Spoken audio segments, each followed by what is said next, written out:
Good day, ma'am. I'm Christine P. Alipoyo. And I am Leslie Dublado. I am Esther Avillanusa. Miguel Avillanusa, Senyor. So, magsugod na ito pangutana. So, first na ito pangutana. Kung sa may nakapahigugman niyo sa usap-usa, sigugnan namin. Nahigugman niyo? Nagugmin may isa sa namo kay nangaibugman ko sa museo. Naunsa bugod. Kung di kayo may bugi, may gugma. Kapag, so, ikaduha, at unsa may nagsugod din yung pag-date ka sa ano? Di ko mamingit-dit sa una. Dikit, Uy, kasal ito dayon. dito. Kasal dito. Dili, wa may mo nga kasal ditson. Nangat to sa samon misita, wa may mo dit-dik eh. Nam dit-dik maburot ana madugay. Lahat mo sa karon. Karon kayo mag-dikit naman. Sana bisita dyan. Misita man sa una. Misita na. Usawa na yun. Ana bina dili kay mag-dit ka, mamapris ka madugay man ana man. So, Before programo case, kinanglan, nga to yung pas ginikanan una. Nga mo atubang yun ka. Sa una, among mag-istorya mi, nagyoy, anime, adto, dili karon nga palyas nga. Magtapad kayo, dili. Sa una nagyo mi. Is gawas, ang usa, niya rin iso, ang usa. Ang ginikanan magbantay. Ang binikanan na tunga. Ano mi sa una. Pangalikat pa lang ito pangutana. Kay, apil ba inyong pamilya o mga higala sa inyong relasyon? Katong magpanguyap, apil man po na kayo lang ang hibag yun. Ito lang. Oo, lamig man nga mamisita, di apil yun. Kas kang binikanan, ay gugma ko naman. Jadi, Ugma po si Kuan, mama niyo mo. Isa man yun. Very good, ito yung yun. Okay, kung pa may gugmang isig ginikanan namo, dili na mo tugot nga ayaw na kay anak mauna pati Mga nagpakasa anak. nino ang anak niya. kay maot na dagway. Gwapo man. Okay. Pakpo, Sunod mo ba ata? Padayon. Pila ka dugay ka mo naguyab, wala pang naging. Wa may may namisita pa. 1 year, 1 year. Naguyab pa mo. 1 year pa mo naguyab ko sa naghinyo. Kaya nga to po siya Manila. Wali ka di kuyog yan. Ay, di ko po. Wa ang sa ikapliti. Problema ko. Ang ikapliti. Sunod ng kay kung sa may inyong gibuhat araw mas magkilalay. Pagka kilala ba, marag magka-isang sabi ng gibuhat para magka-ilang mo sa isang. Ay daan naman ni silingan man. Silingan na bayat din ni. Kada din ni bayat Oo, ni. ikaw yung taga sa Agustin eh. Taga sa Lagustin, hindi ako hindi mga magpuyo. Kani sila taga dinhi niya kami po. Ang inyong apuhan, taga din hindi magpuyo. Oh, kato si aning mama nako. Igsoon magsipisyong. Ang sungay ko ninyo, sungay. Kamu sungay Yung ninyo. kuan apuhan igsoon man. So nag-ilan na dyan kayo mo daan. Oh, ilang bidaan kay taga dinhi rami. Wa pamitaw, kailan me. Sunod din. Sana man panutana. Sunod din. Isa man interviewan mo day. Abot man yung minyo yan. Ay, Yeah. aduna ba yung tradition ko mga gisugod dan pag ko magbinyo sa may tutuhan niyo ba? Ay tubaruan. Ito naman na tutuuhin mo. Tradisyon Oo, niya yung tradisyon. Wala. Wala uyo. Wala may tradition man. Ni kuan. Kasal lang. Oh, kasal. Diha mi di kasal sa Kasal na puyo na god. Diha Wala mi mo sinto kadagan. Sunod kay, yung sa ninyo pag-atiman ng inyong relasyon. di kuan. Di opinan di buwan. Anton mo lambo. Ana di siya usay mataday. Sunod, unsa may nakapag-desisyon ninyo nga magbinyo? Ay di bulan naman mi puyo. Puyo. Kan mirag tagsa. Di, ito lang yung ilang tao. Yeah. Naagi na. Sulundun mo ng kami yung god. Di pulan na pun mi kuan ay may pamatay magminyo karon makakuan man. Maka antag unsay Pagkuhan mo pa. Lindot og pamilya, na ay kuan nato, na ay atong kuan nga, matawag nga ato yung pamilya ba, na ato yung sila nga, atimanon, anak, siyempre atimanon nato na itong bana, anak, o, nga ato ang karon mga ato, na agya ko nag-atiman. Sunod kay, iunsa niyo pangayo o kamo kung adin. Amo? San? Kamu. Kaya unsa? Ay kanang giunsa pag kanang pagpangasawa kay pangayon man jud na nimo ang kwan sa imong asawa niya giunsa mga ko. Natural lang. Eh, ito na mamisita ni mo rin yun. Ma. Yan, nagsinagta na lang mo. Oh. Pag bisita niyo kuya, magpapagita ng Wala. May dada. Ang nga magdasi ang nga wala may dadon. Pag ninyo, pura na idadon. Kahoy, dago kahoy. Kahoy, puspos. Kanang mamay bitaw. Oo kanang mga asawa bitaw. Wala. Daman yun nagkuan. Mga pagkaon. Ang sa niya. Bugas. Dili, ay na lang ng bugas kay natural na am di magbugas pagkaon. Na magkaon ka rin bugas. sunod pa. Nang 1 year man no, kung pila ka dugay ka mo nag-engage. Pag uyab ninyo, nagsagot na 1 year man to nagka-uyab no. Kuman, pagsagot ninyo na magpakasal-kasal na dayon or nang pila pa ka adlaw bago nga. Tawagon pa man. Patawag pa na. Sa pagkumay niya, di pagkumantawag mo kami na. Tawag. Ang pila mo to, abdan. 3 days, 3 weeks. Ay, Tabi na koy. Si 3 weeks, usap kasal kay kada semana na tawag. sunod po guys, unsa man inyong gibuhat sa pag-andar sa kasal? Ay, unsay imong gibuhat? Sa mga preparation na inyong gibuhat bago pa kasal. Ay, among gipreparedaan ang among kanang mga sulatan.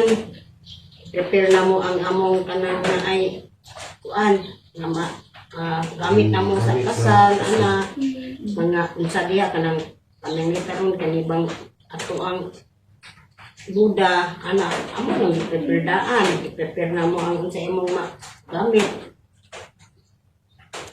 Mauban na siya ba? Wa mi ka panana tuhuga kay basta kay naikuan niya. So, kay giunsa ninyo pagbahid sa trabaho, dili sa babay. May bayan-bayan trabaho. Tubangan. Sabi na, ukod na sa tuyo. Inabangay raman gud mi. Ang aming ko nga panitan siya mananggot. Di, siyempre siya ray side mananggot. Di man ko kamaum sa kagrubi. Kao na mo. Among pan magtinabangay ta isip ba ng asawa na kuan unsay atong trabaho, unsay atong kanang ang bitaw bitaw mga problema. Tabangan gud na nimo. Dili gyud kay mga imong bana imong panon sa igdan. Kuman, adunay ba'y lisod or maayong hitabo sa pag-andam ninyo?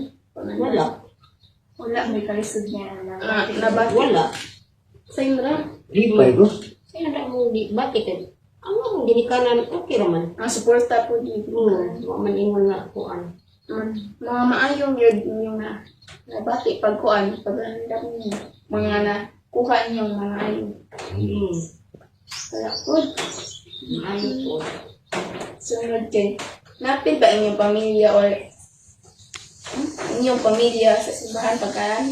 Pagkuhan niyo, pagkasal. Ito to nun. Ganun, kapil na silingan. Apil. Ay, bukan tingali. Dito sa among kuan among maglugod, Hindi ka na. ginikanan among lugod namo. Ngayon. Kaya kung mga iso kalayo kung among abay Sigoy katawag yun. inuangan mi ani dayo. Inuangan yun mi dayo. Sunod kay, unsa mga dokumento ang inyong giandam sa wala pa ninyo? Ay, ang mga married contract, may mong giandam. Ganda mong yun na, kaya asa makamakasal kung wala kayo married contract. Hindi na may mong nakasal ka na kung wala married contract. Andam din na siya, mga birth certificate. Andam mo na ni mo dahil married contract. Magkuhan ka diha. Mana yung kanunasan doon ha? Pagkasal na mo. Alam mo na dahil Wala mo na yung birth certificate ang di lusog. Basta nang misita niya yung pasubla. Paggawa ka. Ali mo rin soon. Siya ang gawa. sige, sunod kay, Giunsa niyo pagkuha og marriage license o civil registration? Kung sa mga proseso. Ito sa simbahan mo pa Okay, mga bayad. Naaoy. Magbukat ka sa kuan. Kami ko sa una kay wala man yung mga barangay clearance, puro clearance wala man. Dito ra man mi sa simbahan. Kuan mi og among gikuha among birth certificate. Pagkuman among kuha ko sa birth certificate. Dayon dito among gipasa sa simbahan. Dayon mautong na pa namong marriage contract. Na prepare. Mas hindi ron. Ay, sa una. Sa una kay karon kay ang pagkag barangay, magkuang pagkagpuro, magkuang pagkagkuan, napay mga sinumar. Sa una wala mga sinumar sa una. Simbahan. Karon ra. Simbahon ka dito, hindi ka tawag na simbahon ka. Masimba Karon Tulo domingo, simba. Sunod. Aduna ba'y kalisod na inyong nagian? Waway, huwag kayo so. Kalipay na tanan? Hindi kayo ka na. Binigyan na ko ha? Sa mga kuan ba sa pagkuha bitaw sa mga legal na Wala. document. Wala. Sa inyo naman po nung isa na Ano kay. naman sa una kay karon. Karon Wala, ka dito, sa kayo una. panahon na. Kay puti, hindi parehas karon nga. Mabitaw ng mga sabi, mabitaw ng magtipon na may kasal-kasal.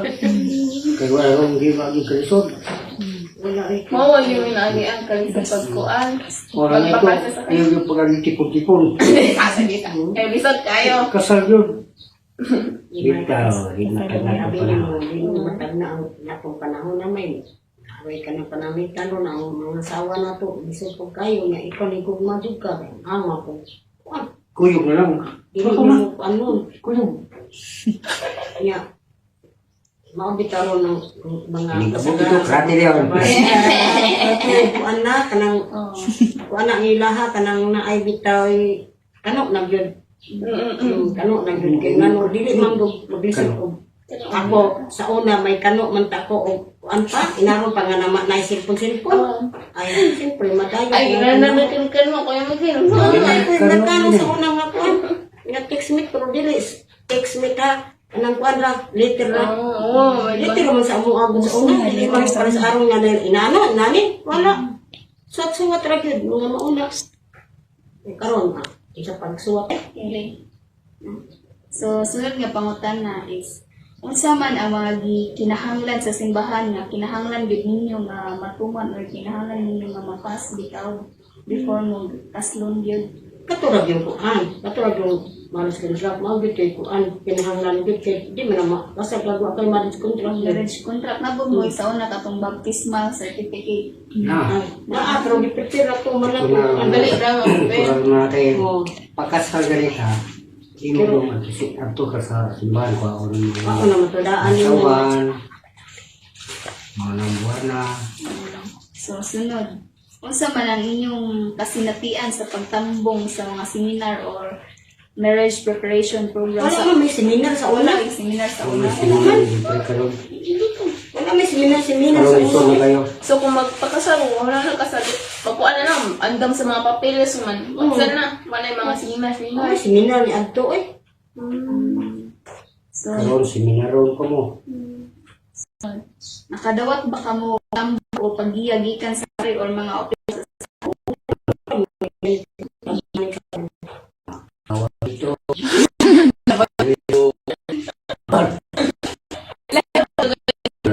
sunod? Sa pag-impluwensya sa inyong pagtuog relasyon sa wala pa kamo gikasal. Isa influensya sa pagtuo.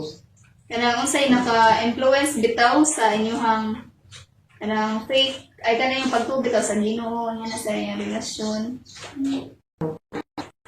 Ang among ni sa influensya sa Ginoo na kami mag-ampun mi kami na maayo ang among relasyon.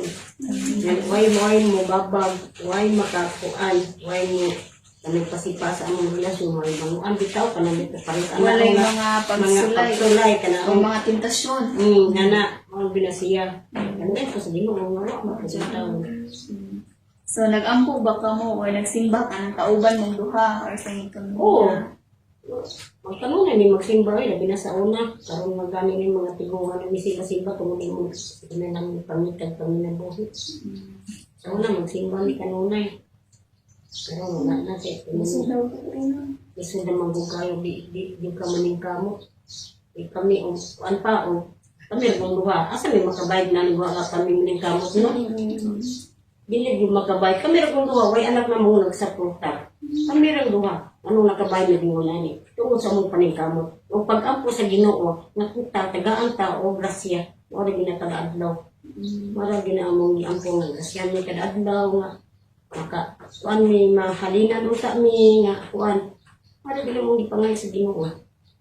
Sunod, di unsa man ninyo pag-appear ang Dios sa inyong pagdesisyon sa adlaw-adlaw nga kinabuhi isip magtiayon. Magampo kanunay. Pagtuo gid importante. Pagtuo, pag-ampo sa Ginoo, mao gyud ang importante. Masali ka sa Ginoo, mag-ampo ka nga. Daghan pag kuan sa Ginoo nga imong ngay ka sa Ginoo. Magpasalamat ka sa Ginoo. Dili kay pag-ampo ra nga mangayo. Kung dili magpasalamat ka sa Ginoo nga mauna. Ginoo salamat kayo nga sa nigmata na mo sa kabuntagon. Presko mo pagmata, mayong pagmata nga. Wala mo na pintasyon, may among lawas, anak.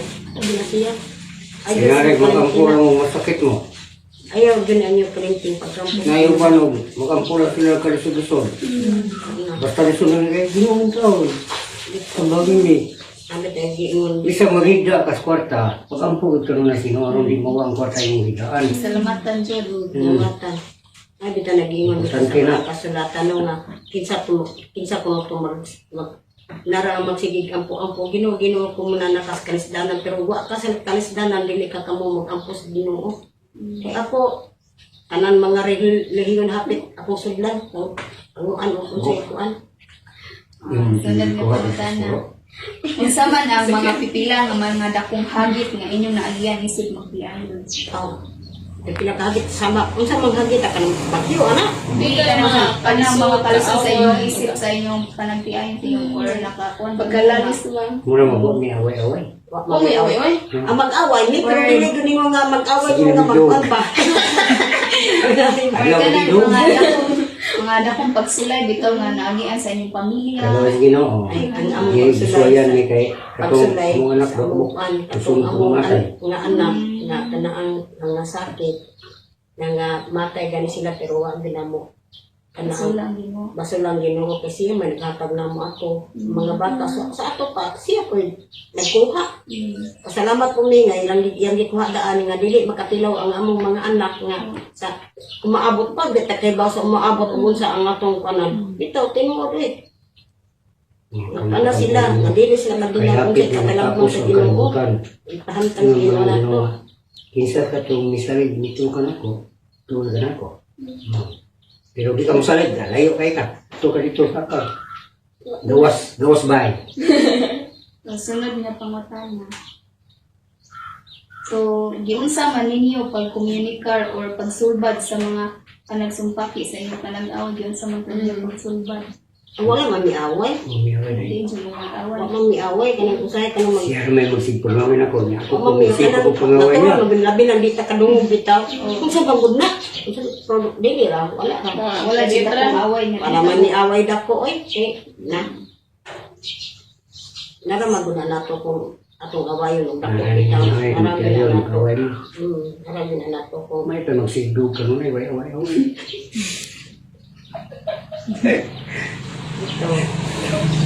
Sigaway hindi naman daw po. So, sunod nga panutana. Aduna ba'y mga iho nga mga pagtulunan o mga bilis sa Katoliko nga nakatabang kaniyo sa pagbuntog sa mga kalisdanan? Kana, Ang kana mo na itong kuan. pag-ampo, mura Ang gina. ampo ra gyud. Ang pag-ampo sa Ginoo mao gyud atong buntog sa mga kalisdanan. Kung kulang ka sa pag-ampo, kulang ka sa pagtuo sa imo sa Dios mo na siya nga naakay kuan. Kung sakto lang ka ang sa Ginoo. Ang yun. Murag na ang kanuna ang Ginoo nimo. Napay mo. Sunod Wala. nga pangutana, nakadawat ba kamo og suporta gikan sa inyong parokya, pare o komunidad sa pagtuo? So na nakadawat mi katong iyang iyaan nga madre. Pero sa parokya sa simbahan wa mi kadawat. Ako iyaan nga madre, kadawat ni. Una, yun namatay na mi. Matay naman dito to sa ikan sa Manila. Gani kato ganing suportara gani nakatabang tong tao. Atong suportara nakatabang tong tao. Kay gwap atong suportara wa pa ko tiga sa akong iya tong Madrid. Kanas balulog. Balulog ba anak ni Berting? Mao nang kwartaha nga akong gipahuman ni Berting nga nagsuka palibang nas balulog kilak-kilak si Berting sa mua. Gidani sa ospital. Tinuod. Nang nas Berting. So last na pangapana.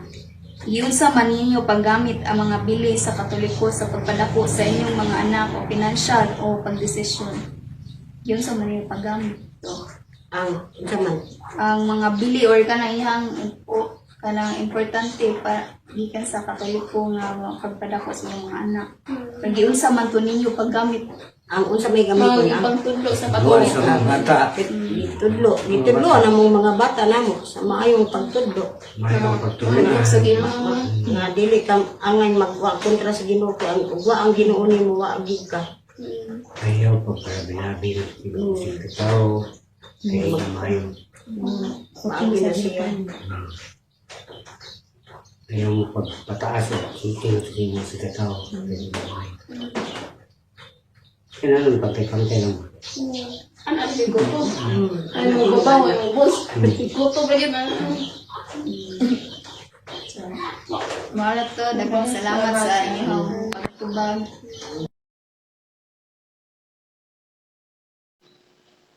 Good day, everyone, or good day, ma'am. We'll share the inspiring story of Mr. and Mrs. Abenusa, a couple whose enduring love and unwavering faith have shaped their lives together.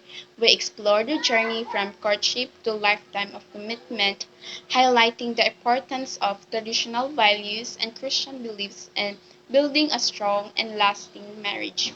So, their courtship was beautiful example of traditional Filipino custom, where Mr.